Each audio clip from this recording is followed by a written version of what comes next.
How are we doing, guys? Welcome to the preview and the predicted lineup. Arsenal against Nottingham Forest. The Premier League is back. Normal football is about to resume. And I'll tell you something, these 2 weeks, in comparison to the other two international breaks, feel like they have gone on forever. But I tell you something, I think the international break come at the perfect time for Arsenal. I don't wish for international breaks, but in this instance, it was just right. And listen, we've got another big game. It feels like every game is a big game and we're playing everybody in and amongst us. And this is a name that a lot of people probably never thought it would be in and amongst, those places of the Champions League and whatnot. And Nottingham Forest are having a fantastic season. Nuno Espirito Santo, what he's done there this season has been fantastic.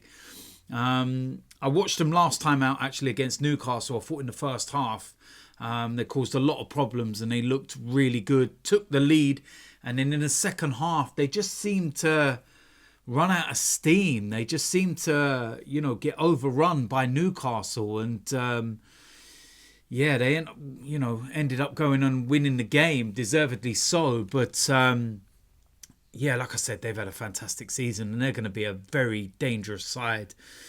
The game is at the Emirates. And listen, if you're talking about us right now, we just have to go on a run. We have to go on the kind of run we went on last season in January, end of January, February, actually. Before we played Liverpool at the start of February last season, I believe we were 5 points behind them. And then we ended up finishing the season 7 points ahead of them. So listen, things can change very quickly in football, but you have to get a run together. None of this stop, start, win, lose, draw, win. We need to start winning games consistently now.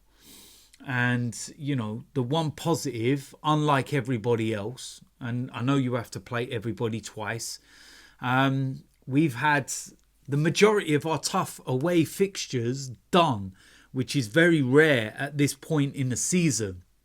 You'll talk about Manchester United, predominantly big side, big name and everything else. We've still got to go there. But then apart from that, you've got Liverpool right at the back end of the season, which could be a title decider, couldn't it?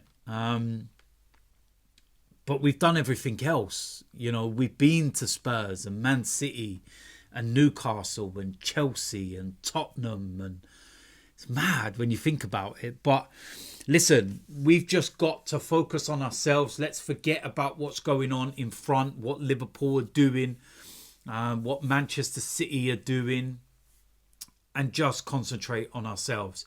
Go about our business. Get 3 points, move on. 3 points, move on.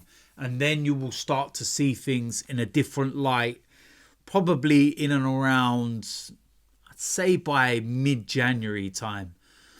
Probably in about 6-7 weeks time. And then you'll get a good indication of where everybody is, and the table really does start to balance itself out.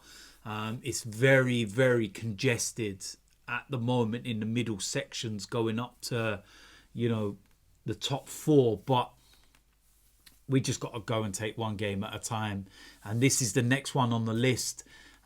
Get the job done, get the 3 points, and then we can move on. And we can start to look forward to some games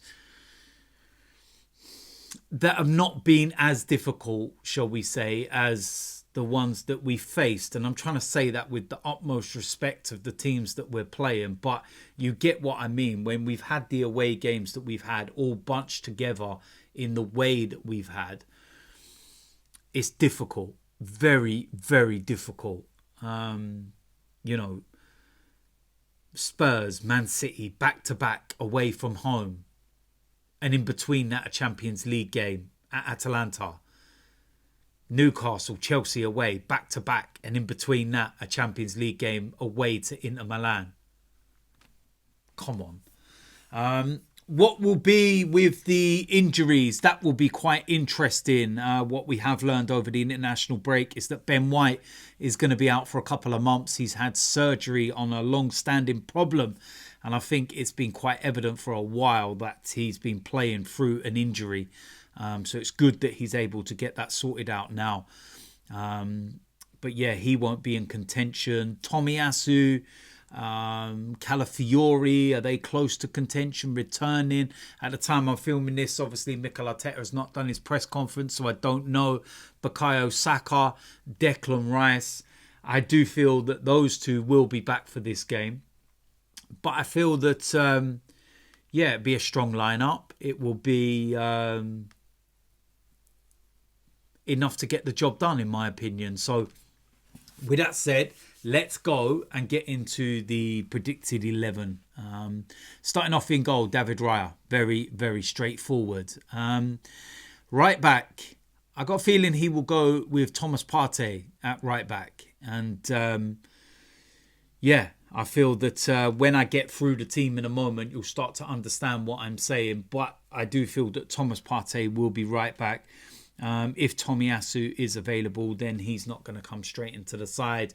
I don't think Calafiori, if he's available, will come straight into the side, which means that Timber could come across.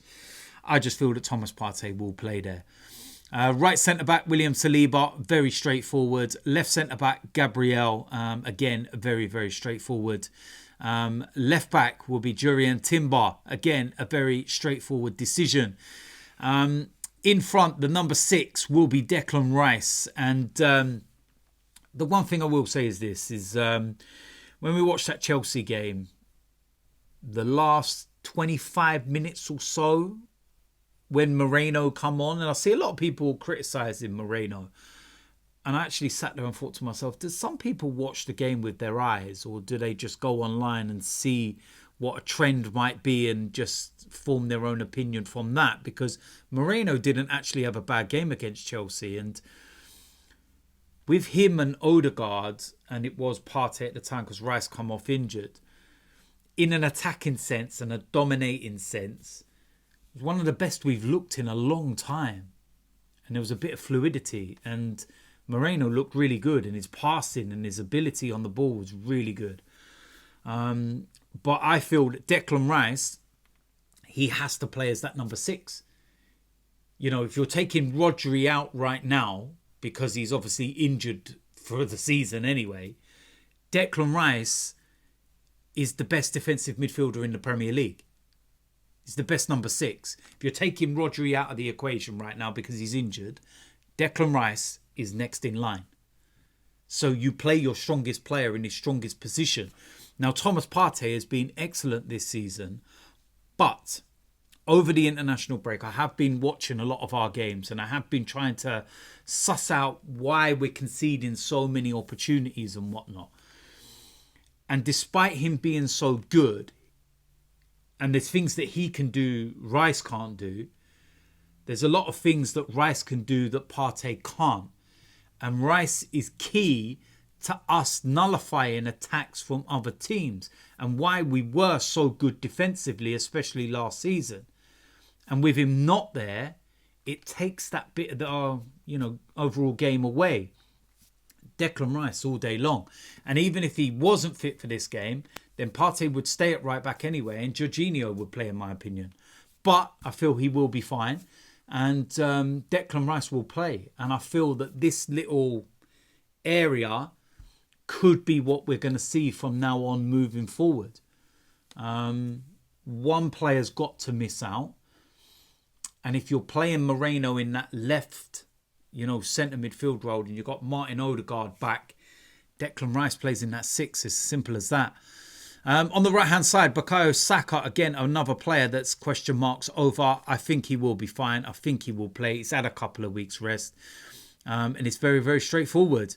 Next to him, Martin Odegaard. So good to see him back against Chelsea. Look at the difference in us when he's there. Seriously. All the people that used to criticise him and, put him down before he was injured, don't ever talk about him again. Don't ever criticise him again. Don't ever talk the rubbish that comes out of your mouth again. Very, very simple. Alongside him, Mikel Moreno. I've already, gone into detail about his performance against Chelsea, and I thought he was really good. If you didn't, and you're, trying to say he had a bad game against Chelsea, then you don't know what you're talking about.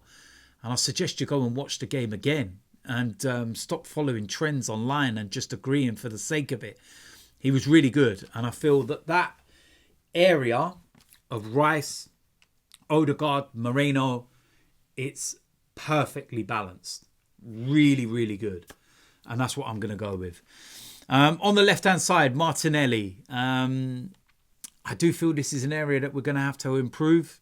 We're going to have to work on and get somebody. I don't know what it might be. But Martinelli, this game, he plays. Up front, as the main striker, Kai Havertz. Again, another position up for debate.